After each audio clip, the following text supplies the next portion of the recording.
Assalamualaikum warahmatullahi wabarakatuh. Bertemu lagi kita pada kali ini untuk sesi yang seterusnya minggu yang ke-9, itu peranan pekerjaan bertajuk bekerja kerana Allah Subhanahu Wa Taala.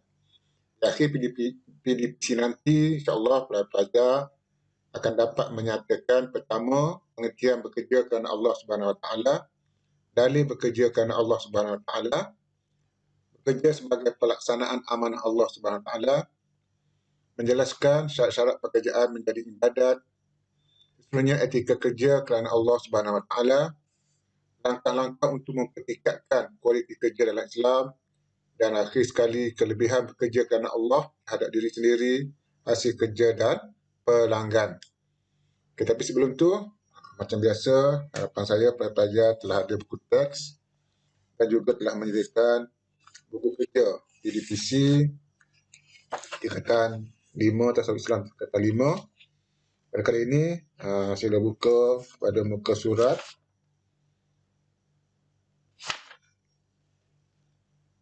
muka surat 12, buku kerja PDPC berfokus ke SSM Tasawuf Islam tingkatan 5, buka muka surat 12, dan juga buku nota lengkap eksplorasi A+ Tasawuf Islam sebagai rujukan. Okay, jadi mari kita mulakan PDPC kita pada kali ini dengan mengetahui apa itu pengertian bekerja kerana Allah Subhanahu Wa Taala.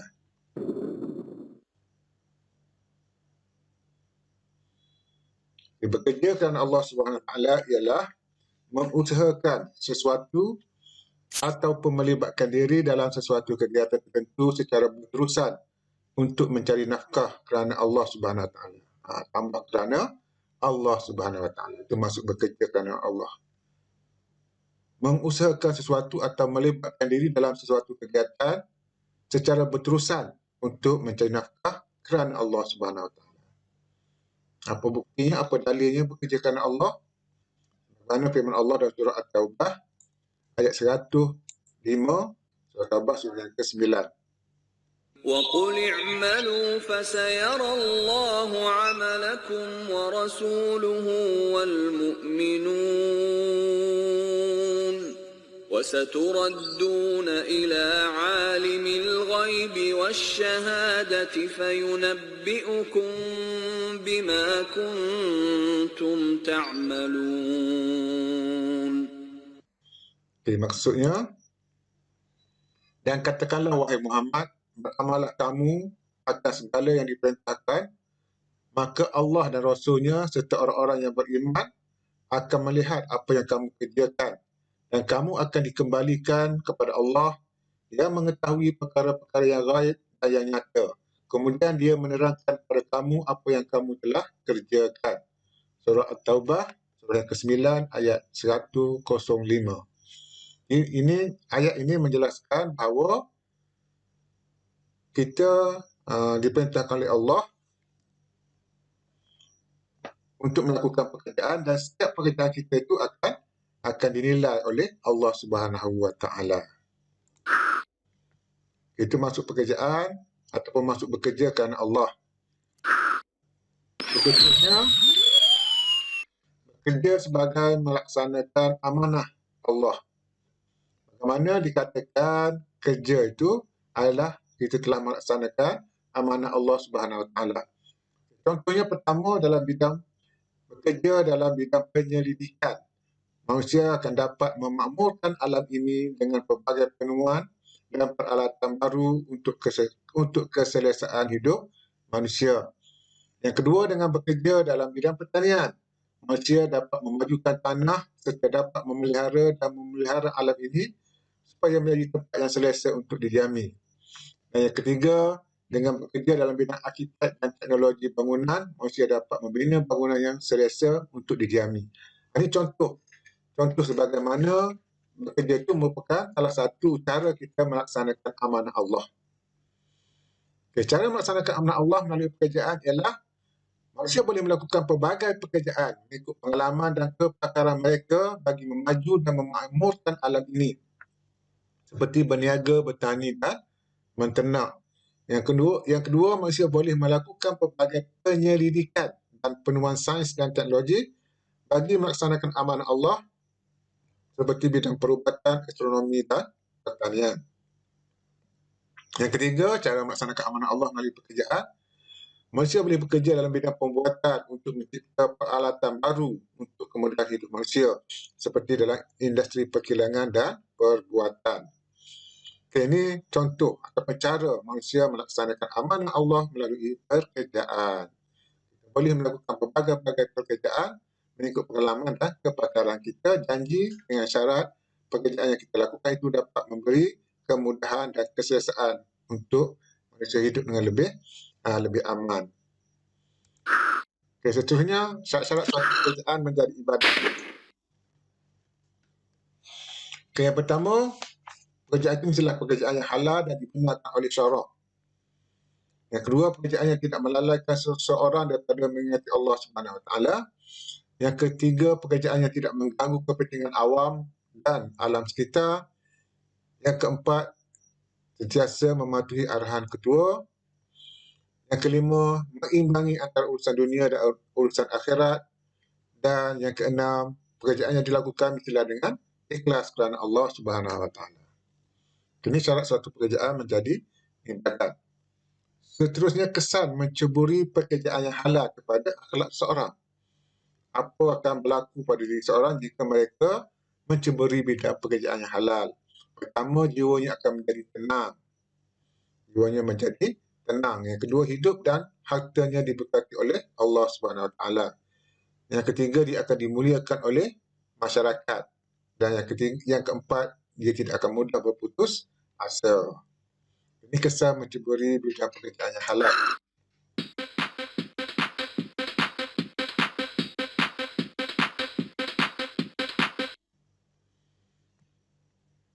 Ini ulang lagi tadi.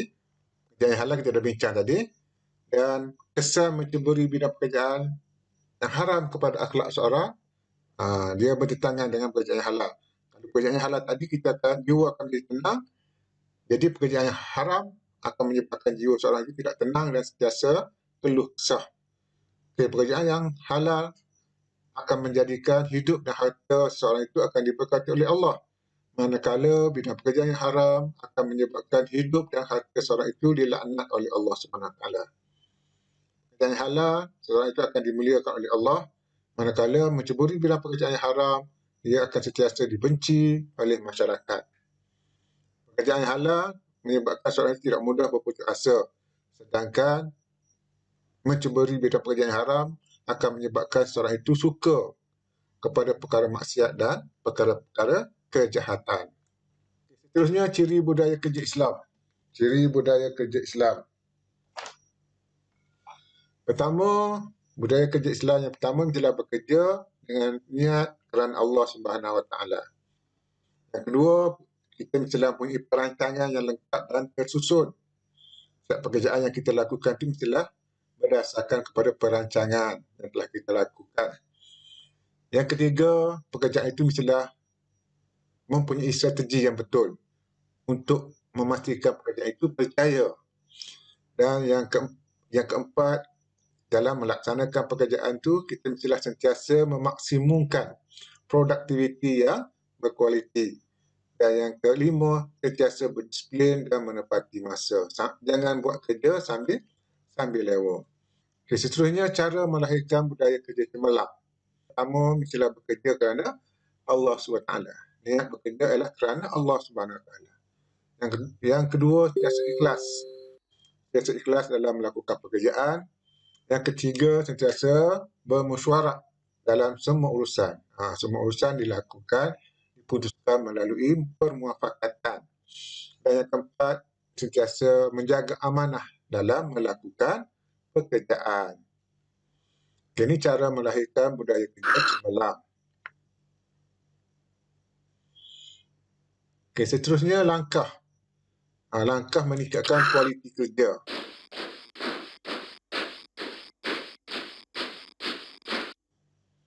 Apakah yang perlu kita lakukan untuk memastikan kualiti kerja kita sentiasa meningkat? Yang pertama, sentiasa bekerja dengan ikhlas kerana Allah Subhanahu Wa Taala. Yang kedua, sentiasa membuat perancangan yang rapi sebelum melakukan sebarang pekerjaan. Yang ketiga, sentiasa menilai hasil kerja dan membaiki kelemahan jika ada. Yang keempat, sentiasa berdisiplin dan menepati sasaran kerja yang telah ditetapkan. Seterusnya, kelebihan bekerja kerana Allah kepada diri sendiri, kepada pekerja. Pertama, akan melahirkan pekerja yang ikhlas bekerja kerana Allah Subhanahu Wa Taala. Yang kedua, melahirkan pekerja yang amanah dalam melakukan pekerjaan. Yang ketiga, melahirkan pekerja yang bekerja dengan cekap dan bersungguh-sungguh. Dan akhir sekali akan melahirkan pekerja yang bermotivasi tinggi dalam menyahut sebarang cabaran. Itu terhadap diri sendiri, terhadap pekerja. Yang kedua, kelebihan bekerja kerana Allah terhadap hasil kerja. Terhadap hasil kerja. Pertama, akan menghasilkan produktiviti yang berkualiti. Hasil kerja yang terhasil adalah satu kerja yang berkualiti. Yang kedua, akan meningkatkan bilangan produktiviti yang berkualiti.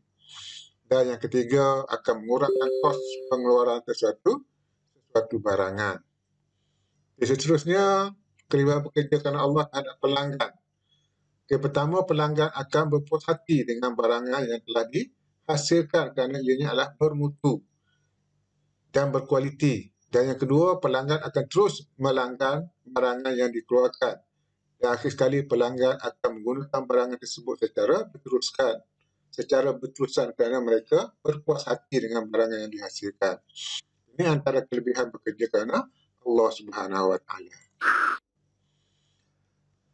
Okey, itu apa yang telah kita bincangkan, dan saya rasa telah mencakupi semua isu, semua tajuk dan semua apa yang perlu kita ketahui dalam bab ini.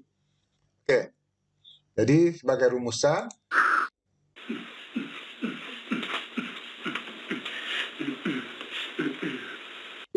setiap umat Islam, setiap pekerja Islam mestilah sentiasa bekerja mengikut etika dan budaya kerja Islam.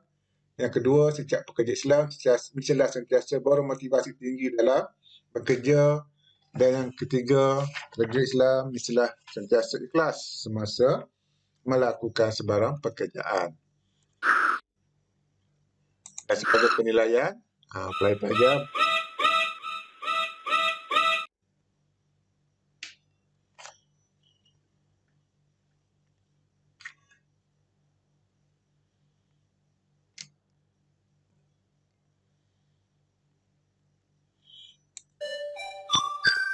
okey, isi tempat kosong.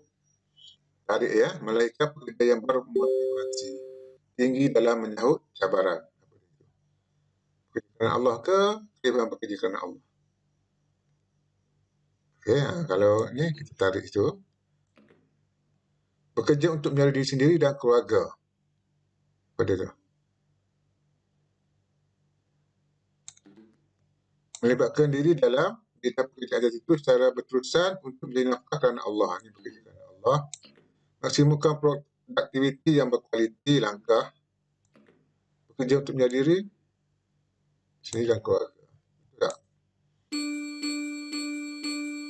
Okey, ini contoh. Begitu besar kan?